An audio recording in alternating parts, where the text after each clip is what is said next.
আমি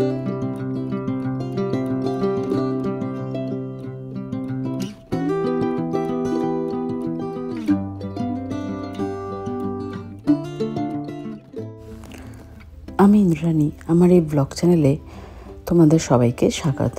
কেমন আছো সবাই? আশা করি সবাই ভালো আছো। আজকে আমি আবারও চলে এলাম তোমাদের সাথে শেয়ার করতে আমার কিছু এক্সপিরিয়েন্স নিয়ে। এই ব্লগটা আমি বানিয়েছিলাম ওটাবা টু টরন্টোর যে রোড ট্রিপটা আমি তোমাদের সাথে শেয়ার করেছিলাম, এটা তার লাস্ট পার্ট।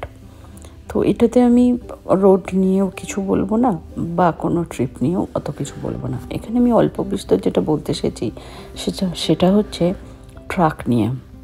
পাশ দিয়ে দেখলে একটা ট্রাক চলে গেল। তো সেই ট্রাকটার আমি কাউন্ট করে দেখলাম যে চাকা আছে টোটাল 10টা। এবং ট্রাকটার একটা জিনিস লক্ষ্য করে দেখবে যে ট্রাকটার কন্টেনার এবং ট্রাকের সামনের পার্টের মধ্যে কিছুটা জায়গা আছে। এই দেখো, তো এই যে ট্রাকটা যেটা বলছিলাম, সামনের পার্ট এবং এটার মধ্যে কিছুটা জায়গা আছে, আবার কিছু কিছু এই যে পাশ দিয়ে যাচ্ছে, দেখো ভালো করে যে কিছুটা জায়গা আছে। তো এই যে কন্টেনারটা ওরা যে নিয়ে যাচ্ছে, সেটা যেখানে নিয়ে যাওয়ার কথা সেখানে নিয়ে গিয়ে ওরা ডাম্প করে দেবে। এবং পাশেই দেখো আর একটা ট্রাক যাচ্ছে যেটা অনেকগুলো গাড়ি নিয়ে যাচ্ছে। তো এইটার আমি কন্টেনার মানে যেটা নিয়ে যাচ্ছে কন্টেনার এবং ট্রাকের যে সামনের পার্ট, খুব একটা তার মধ্যে দেখলাম ডিফারেন্সটা নেই। যদিও তবুও অনেক সময়তে আমরা দেখে থাকি যে যখন কন্টেনার থাকে না, শুধুমাত্র ট্রাকের সামনের পোর্শনটা, তখন তোমার চাকা থাকবে টোটাল, যেহেতু সামনের পোর্শনে 2টো থাকে আর পিছনে 2 2 2 2 4, তো 4 আর 2 6টা মোটা টোটাল হুইল থাকে। যাই হোক, যেটা বলছিলাম, আমার ট্রাক নিয়ে এক্সপিরিয়েন্স খুব একটা নাই, যদিও এটা আমার এক প্রায় বন্ধুর কাছ থেকে শোনা এবং কিছু ইনফরমেশন আমি যেটা তোমাদের সঙ্গে শেয়ার করতে চাই। ট্রাক ড্রাইভিং এখানে প্রোগ্রাম করো কানাডাতে, এর কস্ট পড়ে যায় বিটুইন $5,000 থেকে $15,000 মধ্যে। ঠিকই ধরেছো, এটা সত্যি একটু এক্সপেন্সিভ এবং টাইম লিমিট হচ্ছে তোমার 1 থেকে 2 মাসের জন্য। তবুও তোমার এখানে মানে কানাডায় কাজ করতে গেলে এটা করতেই হবে, এটা মাস্ট। আর একটা জিনিস সেটা হচ্ছে যে এটা ট্রেনিংটা টাইম প্রায় 103 ঘন্টা থেকে 104 ঘন্টার মধ্যেই হয়। আমার এক বন্ধু আছে, সেই বন্ধু ওরা পাঞ্জাবি এবং ওনার হাজব্যান্ড ট্রাক চালাতো আগে কানাডা টু মেক্সিকো, এখন ও কাছাকাছিই করে।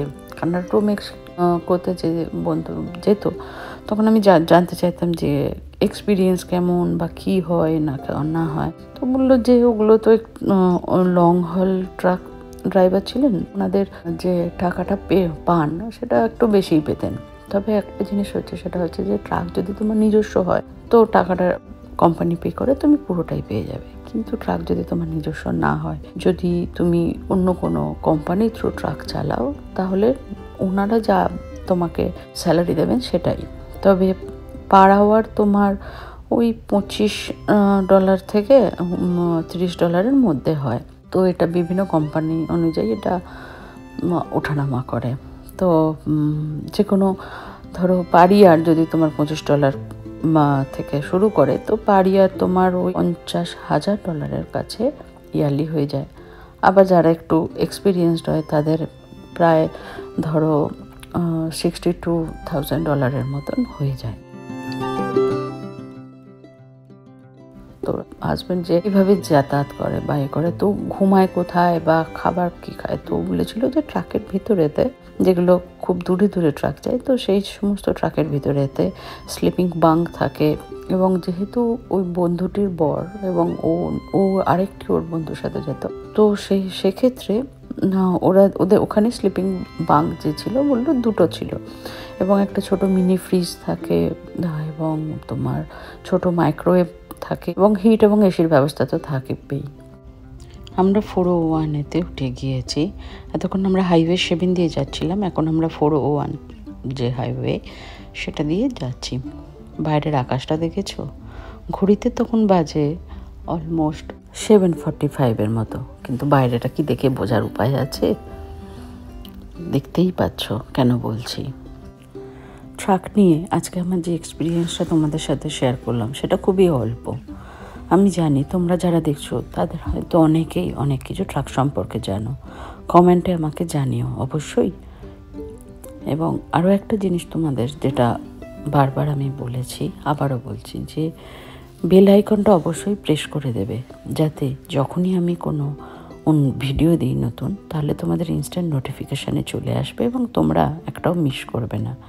এখন আমরা একটা ছোট্ট সিটির মধ্যে দিয়ে যাচ্ছিলাম, বেশ সুন্দর ছিল, দেখেছ?